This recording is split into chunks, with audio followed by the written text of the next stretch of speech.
초등학교 학생들이요, 자기들의 자랑거리를 가지고 우쭐거리는 장면들을 많이 보셨을 거예요. 어, 어, 우리 아이를 통해서도 들은 얘기가 하나 있는데 아주 참 신기하기도 하고 좀 기가 차기도 하고 해서 이런 이야기를 좀 들려주더라고요. 학교에 친구들을 만나면 이런 자기 소개를 하면서 이런 얘기를 물어본대요. 너 어디에 살아? 그러면 나는 아이파크 1차 살아. 너는 어디 살아? 나는 센트럴파크 살아. 또 한 친구에게 너는 어디 살아? 나는 명륜역 근처에 살아. 자연스럽게 그 친구를 배제하는 거예요. 자기들끼리 같은 아파트 사는 근처에 사는 친구들끼리 또 한 무리가 군집이 되고 그 안에서 한 번 더 물어보는 거예요. 너희 집은 몇 평이야? 우리 집은 몇 평이야? 너희 집 몇 평이야? 물어보다가 급수가 나뉘는 거예요. 이렇게 그들이 자기의 급수에 맞춰서 자기의 형편대로 친구들을 사귀는 이야기를 들으면서 참 재밌다 혹은 기가 차다, 이게 어른들의 이야기가 아니라 초등학교 아이들의 대화라는 것이 참 한편으로는 씁쓸하고 한편으로는 지금 이 시대의 이야기구나라는 생각 때문에 참 씁쓸한 생각이 들기도 합니다. 여러분, 물론 내가 가지고 있는 것이 세상을 살면서 참 편안함을, 참 유익함을 가져다 주는 것은 사실입니다. 그런데 그 가진 것이 누군가를 불편하게 하거나 누구를 무시하거나 누군가를 짓밟는 데 사용이 된다면 우리는 그것을 교만이라고 이야기할 것입니다. 그것은 말 그대로 이 세상을 살아가면서 쓰이는 도구일 뿐이고 누리는 것일 뿐이지 그것이 나라는 존재를 증명해 주거나 내가 어떤 사람인가를 대변해 주지 못한다는 사실입니다. 역사가 그것을 증명해 주죠. 계속해서 본문에 등장하는 안티오쿠스 4세가 그가 가진 권세로 세상을 자기 발 아래에 둔 것처럼 혹은 누군가의 별명처럼 미스터 에브리싱이라고 말한다 할지라도 그것은 그가 잠시 누리는 수단일 뿐이지 그 자체가 그의 존재를 결코 증명해 줄 수 없다는 것입니다. 문제가 있다면 착각을 한다는 거예요. 내가 가진 것, 내가 가진 권세, 내가 가진 재물, 이것이 바로 나다라고 착각을 하여 그것이 나라고 생각한다는 것입니다. 안티오코스 4세의 이 교만을 여러분 한번 지켜보시기를 바랍니다. 그는 그것을 얻는 그 시작점부터, 출발점부터 문제였다는 것을 우리 지난 본문을 통하여 살펴보았습니다. 21절 말씀 잠시 보시면요, 또 그의 왕위를 이을 자는 한 비천한 사람이라 나라의 영광을 그에게 주지 아니할 것이나 그가 평안한 때를 타서 속임수로 그 나라를 얻을 것이며. 어린 조카들의 왕위 계승권을 빼앗아서 그 스스로 왕이 된 사람, 오늘 본문에는 비천한 자라고 소개되어 있고요, 틈을 타서 속이는 것으로 그 나라를, 그가 가진 그 권세를 송두리째 빼앗아 먹은 사람이 바로 안티오코스 4세였다는 것입니다. 그렇게 속임수로 나라를 얻은 그는 스스로 모든 것이 가능하다라고 여깁니다. 벌써부터 착각을 하기 시작하는 것이죠. 본문 37절 말씀 보실까요? 그가 모든 것보다 스스로 크다 하고 그의 조상들의 신들과 여자들이 흠모하는 것을 돌아보지 아니하며 어떤 신도 돌아보지 아니하고. 여기서 조상들의 신은 아폴로 신입니다. 그리고 여자들이 흠모하는 것은 담무스 신 혹은 아도니스 신을 일컫습니다. 그러니 그 당시에는 이러한 신들이 꽤 유명했고 많은 사람들이 섬기고 공경했던 신으로 알려져 있는 것이죠. 그러나 지금 막 힘을 얻은 안티오코스에게는 유명한 신이 필요하지 않았어요. 그의 야망의 날개를 달아줄 더 강력한 신이 그에게는 필요했던 것입니다. 그래서 38절 보실까요? 그 대신 강한 신을 공경할 것이요. 그 강한 신은 누구냐면요, 당시 시리아 군인들이 주둔지에서 섬기던 신이었던 바로 제우스 신이었습니다. 그 신이 얼마나 강한 신이었기에 이 안티오쿠스가 이 강한 신이라고 이야기하면서 그를 떠받들었을까라고 생각하고 넘어갈 것이 아니라 우리가 한번 이런 측면으로 생각을 해보시자는 거예요. 진열된 상품들을 고르는 사람이 갑인가요? 아니면 선택을 받아야 하는 진열된 상품이 갑인가요? 그것을 고르는 사람이 갑인 것입니다. 그러므로 안티오코스는 많은 신들 중에 야망의 날개를 달아줄 그 강력한 신을 취사 선택하고 있는 거예요. 그러므로 그가 신들보다 뛰어난 신들이 누구라고 자처하는 것이냐면 바로 자신이다라고 자처하고 있다는 사실입니다. 신들도 고르겠다는 거예요. 그런데 실제로 그 힘이 얼마나 강력하고 대단했는지 우리 본문을 통하여서 확인할 수가 있는데요. 40절 말씀 보실까요? 오늘 본문의 40절입니다. 마지막 때에 남방왕이 그와 힘을 겨룰 것이나 북방왕이 병거와 마병과 많은 배로 회오리 바람처럼 그에게로 마주와서 그 여러 나라에 침공하여 물이 넘침같이 지나갈 것이요. 여기서 남방왕은 이집트입니다. 이집트에서 거센 도발이 일어나자 북방왕이었던 이 안티오코스, 이가 이집트를 어떻게 박살내고 있습니까? 병거, 마병, 많은 배로 마치 무엇처럼요? 회오리 바람처럼. 우리나라에서는 이 허리케인이라든지 이런 것이 빈번히 일어나진 않지만 여러분 뉴스에서 접했던 미국에서 보도되는 그 허리케인의 소식을 한번 들어보신 적이 있으시죠? 자동차며 심지어 집까지 뿌리까지 뽑아서 저 하늘로 날려보내는 그 강력한 회오리 바람처럼 이집트를 완전히 초전박살 내는 거예요. 거기서 멈추지 않고 그 기세를 몰아서 여러 나라를 침공하여 마치 물이 넘침같이 지나간다는 거예요. 쓰나미가 큰 물결을 가지고 지나가면 그 자리에 아무것도 남지 않는 것처럼 모든 민족을, 모든 나라를 핥히어 지나간다는 것입니다. 그 위용과 그 전투력과 그 기세가 얼마나 대단한 것이었습니까? 안티오코스의 말 한마디로 그 엄청난 부대가 모든 나라를 진멸하는 그 상황들을 한번 떠올려 보십시오. 진짜 신처럼 군림하는 자와 같이 대단하지 않았을까요? 그런데요, 오늘 본문의 말씀 보면서 우리가 한 가지 기억해야 할 것이 있다면 그는 스스로 높여 모든 신보다 큰 인물로 자처한다는 것입니다.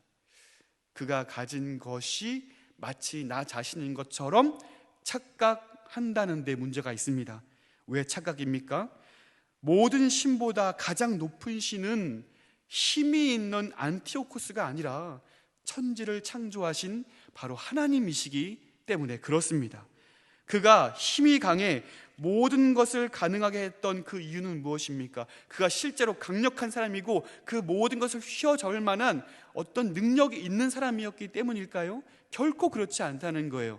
신적 허용, 그것은 하나님이 허용해 준 시기만큼 그에게 부여한 권한이었다는 것입니다. 그것은 마치 하나님을 반역하여 떠난 이스라엘 백성들을 바로잡기 위한 회초리로서의 역할을 한시적으로 감당하는 시기였다는 것입니다. 그래서 본문에도 안티오코스의 강력한 위세에도 그의 시한부적인 권세를 곳곳에 있는 것을 발견할 수가 있어요. 먼저 우리가 바라볼 것은 36절 말씀입니다. 36절 말씀은 우리 같이 한 목소리로 읽어보도록 하겠습니다. 36절입니다. 그 왕은 자기 마음대로 행하며 스스로 높여 모든 신보다 크다 하며 비상한 말로 신들의 신을 대적하며 형통하기를 분노하심이 그칠 때까지 하리니 이는 그 작정된 일을 반드시 이루실 것임이라. 아멘. 그의 형통이 언제까지라고요? 분노하심이 그칠 때까지. 그럼 누가 분노하신 거예요? 하나님께서 이스라엘에 대하여 분노하심, 그 분노하심이 그칠 때까지만 한시적으로 허용을 하셨다는 것입니다. 그것은 바로 하나님의 분노하심이죠. 그 작정된 일을 이루시는 분도 바로 하나님이십니다. 그래서 인류 역사는 한때 힘이 강했던 느부갓네살 혹은 알렉산더, 그리고 본문에 등장하는 이 안티오코스의 이야기가 아니라 바로 그의 이야기, 히스토리, 하나님의 구원 역사, 한 영혼 한 영혼을 구원해 가시는, 자기 백성을 삼아 가시는 놀랍고 위대한 하나님의 역사의 이야기라는 사실을 여러분 믿으시기를 바랍니다. 그래요. 그래 하나님이 허용하신 때까지 이 안티오코스에게 한시적으로 부여했다는 것입니다. 두 번째로 바라볼 것은 40절 말씀이에요. 40절 초반에 뭐라고 써 있냐면 마지막 때에라고 기록하고 있습니다. 설명드렸던 이집트와 안티오코스의 전쟁 시기를 설명하면서 이 40절의 시작을 마지막 때라고 시작을 하고 있습니다. 어떤 마지막이냐면요, 이것은 다름 아닌 안티오코스의 마지막을 암시하고 있는 말씀입니다. 이처럼 승승장구하던 때에 지금 이집트를 박살내고 그 주변 나라들을 물처럼 지나가며 휩쓸어버리는 그 승승장구 사기 충천했던 그 시기에 어쩌면 좀 어울리지 않는 이야기 같습니다. 오히려 그의 능력, 그의 위세가 이 빛을 발하는 때에 뭐 이런 식으로 시작해야 이 40절이 참 자연스러워 보일 것 같아요. 그런데 마지막 때라고 하면서 이 안티오쿠스의 그 위세를 뽐내던 장면이 소개되고 있다는 거예요. 하지만 여러분, 그 인생의 마지막 때를 그가 아무리 잘 나가는 그 시점이라 할지라도 그 인생의 마지막 때를 결정하시는 분은 오직 생사화복의 주인이신 하나님이라는 사실을 우리는 다시 한번 깨달을 수 있는 것입니다. 그 자신도 몰랐을 거예요. 44절과 45절 말씀 잠깐 볼까요? 그러나 동북에서부터 소문이 이르러 그를 번민하게 함으로 그가 분노하여 나가서 많은 무리를 다 죽이며 멸망시키고자 할 것이요 그가 장막 궁전을 바다와 영화롭고 거룩한 산 사이에 세울 것이나 그의 종말이 이르리니 도와줄 자가 없으리라. 아멘. 그가 지금 너무 잘 나가는 바로 그때에 동쪽과 서쪽에서 그를 근심케 하는 소문이 들려옵니다. 아마 그것은 본진이나 다른 어떤 지역에 어떤 민족이 쳐들어왔다라는 어떤 이런 소식들일 거예요. 그 예기치 않은 소문 때문에 그가 전쟁을 멈출 수밖에 없었고 돌아가는 일에 그는 전혀 예기치 못했던, 전혀 상상하지 못했던 죽음을 맞이하게 됩니다. 45절에 바다와 거룩한 산이라고 이야기하고 있어요. 그것은 지중해와 시온산이 있는 예루살렘, 지중해와 예루살렘 그 중앙, 그 가운데에 있는 어떤 지역일 거예요. 그 지역에, 그러니까 그 길이 머니까 이 지역에서 하루 묵고 가야 되겠다고 마음 먹은 것이죠. 근데 이 본문을 보시면 그가 얼마나 대단했는가 한 번 더 볼 수 있는 대목이 뭐냐면 장막 궁전이래요. 그냥 하루를 자는 데에도 그 텐트를 궁전처럼 화려하고 아름답고 위용 있게 짓는다는 거예요. 그러기 위해서 얼마나 많은 사람들의 희생이 필요했을까요? 그런데 그렇게 위용 있는 장막 궁전을 펼쳤는데 그것을 다시 접지는 못합니다. 왜냐하면 갑작스런 예기치 못한 죽음을 그가 맞이하기 때문입니다. 45절 제일 뒷부분을 보세요. 그의 종말이 이르니 도와줄 자가 없으리라. 아멘. 한때 힘이 있고 신처럼 군림한다 할지라도 결국에 그 역시 도움이 필요할 수밖에 없는 인생이라는 사실을 분명히 보여주고 있습니다. 그렇습니다.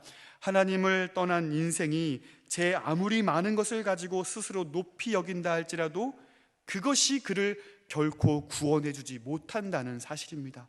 세상에 많은 것을 누린다 할지라도 그것이 그를 구원으로 인도해 주지 못한다는 사실입니다. 모든 인생은 주를 모든 것을 주신 이를 기억하고 스스로 제 것인 양 착각하지 말아야 한다는 귀한 교훈을 오늘 본문을 통하여 우리는 다시 한번 얻게 됩니다. 주신 이를 기억하고 스스로 제 것인 양 착각하지 않는 우리가 되기를 간절히 소망합니다. 안티오코스와 같이 하나님 없이도 내 뜻대로 모든 것을 이룰 수 있다고 착각하는 교만한 인생에게 기다리는 것은 오직 패망이요 영원한 형벌일 뿐이라는 사실을 오늘 본문은 우리에게 분명히 일러주고 있습니다. 12장 2절 말씀 보시기 바랍니다. 땅의 티끌 가운데에서 자는 자 중에서 많은 사람이 깨어나 영생을 받는 자도 있겠고, 수치를 당하여 영원히 부끄러움을 당할 자도 있을 것이며. 아멘. 여기서 부끄러움을 당한다는 것은요, 영원한 부끄러움, 이것은 최종적인 판결을 의미하고 있는 것입니다. 그래서 최종적으로 형벌을 받는다는 것을 암시하고 있죠. 그렇다면 어떤 이에게 영원한 생명이 주어집니까? 우리 12장 3절 말씀은 한 목소리로 같이 한번 읽어볼게요. 12장 3절입니다. 지혜 있는 자는 궁창의 빛과 같이 빛날 것이요, 많은 사람을 옳은 대로 돌아오게 한 자는 별과 같이 영원토록 빛나리라. 아멘. 여러분, 지혜 있는 자라고 말하고 있습니다. 지혜 있는 자가 누구인가요? 오늘 이 안티오코스를 반면교사 삼을 수 있다면 지혜 있는 자는 누구인가요? 그가 가지고 있는 것을 내 것으로 착각하지 않는 자들, 그 모든 것의 출처는 오직 하나님께 있다는 사실을 인정하는 사람들일 것입니다. 미가 선지자는 6장 9절 말씀에서 이렇게 기록합니다. 지혜는 주의 이름을 경외함이니라. 지혜는 주 여호와를 경외함이니라. 생사화복의 결정이 오직 하나님께 있음을 인정하는 인생, 나의 가는 길을 오직 그가 아신다는 사실을 믿음으로 받아들이며 인정해 드리는 그 인생, 더 가지고 더 누리는 것에 집착하지 않고 주신 이도 여호와시요 거두실 이도 여호와시기에 여호와를 찬송합니다 라면서 찬송할 수 있는 인생, 그와 같은 지혜를 가진 자들이 많은 사람을 옳은 대로 돌아오게 할 줄로 믿습니다. 또한 그와 같은 충성스러운 하나님의 자녀들을 하나님께서 인정하시고 하나님께서 높이시고 하늘의 별과 같이 빛나게 하실 줄로 믿습니다. 오늘 그와 같은 인생, 그 지혜를 가져서 하나님이 내게 주신 모든 것으로 오직 하나님의 영광을 높이고 드러내는 데 사용할 수 있는 신실한 백성인 저와 여러분의 삶이 되시기를 간절히 소원합니다. 어려움이 있을 때에도, 박해의 순간에도, 우리의 믿음이 연단될 만한 고난의 순간을 맞이한다 할지라도 오늘 이 사실을 기억하고 이 지혜를 가지고 오직 하나님 앞에 순전히 나아가는 자들을 하나님이 그 수고를 인정하시고 수고했다 말씀하시고 반짝반짝 빛나게 해줄 줄 믿습니다. 그 빛나는 인생으로 인하여서 더욱 많은 영혼들을 나에게 주신 광명, 나에게 주시는 빛나는 명예를 통하여 하나님을 바라보게 하는 인생이 바로 저와 여러분, 우리 새안의 모든 성도님들의 삶이 되시기를 주님의 이름으로 축원드립니다.